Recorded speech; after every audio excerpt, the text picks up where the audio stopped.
এবার সিরিজ বাঁচাতে শক্তিশালী একাদশ নিয়ে মাঠে নামছে বাংলাদেশ। শুরুর ম্যাচে না থাকলেও অজিদের বিপক্ষে দ্বিতীয় ম্যাচে ফিরছেন অধিনায়ক লিটন দাস। লিটনকে নিয়ে এবার শক্তিশালী একাদশই সাজাবে বাংলাদেশ দল। একই সাথে একাদশে আসতে পারে পরিবর্তনও। অজিদের বিপক্ষে একাদশে আসতে পারেন বাঁহাতি স্পিনার নাসুম আহমেদ।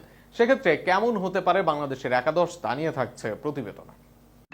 ছক্কা মেরে শুরু করেছিলেন, ভাবা হচ্ছিল অধিনায়কত্ব এর শুরুটা দুর্দান্ত হচ্ছে তাওহিদ হৃদয়ের। তবে শুরুর ওই ছক্কার পর পুরো ম্যাচে যেন অন্ধকার ছিলেন হৃদয়। ব্যাট হাতে ব্যর্থতার পর অধিনায়কত্বের শুরুর দিন হেরেছে তার দল। আপাতত এই অধিনায়ক হিসেবে হৃদয়ের দায়িত্বের সমাপ্তি। আগামী ম্যাচে একাদশে ফিরবেন লিটন দাস। লিটনকে নিয়ে শক্তিশালী একাদশী সাজাতে চাইবে বাংলাদেশ। ওপেনার হিসেবে থাকবেন তানজিদ হাসান, তামিম ও সাইফ হাসান। সর্বশেষ ম্যাচে দুইজনই এনে দেন ভালো শুরু, তবে কেউই নিজেকে বেশি দূর নিয়ে যেতে পারেননি।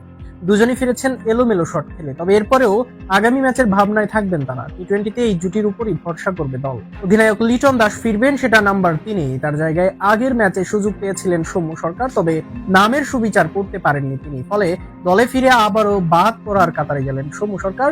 অধিনায়ক হিসেবেই ফিরবেন লিটন।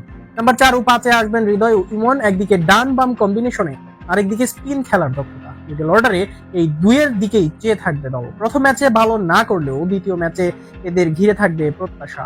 শামীম হোসেন পাটোয়ারি আসবেন নাম্বার 6-এ। শেষ ম্যাচে ভালো না করলেও আপাতত শামীমের উপরই অস্থার বিকল্প নেই দলের।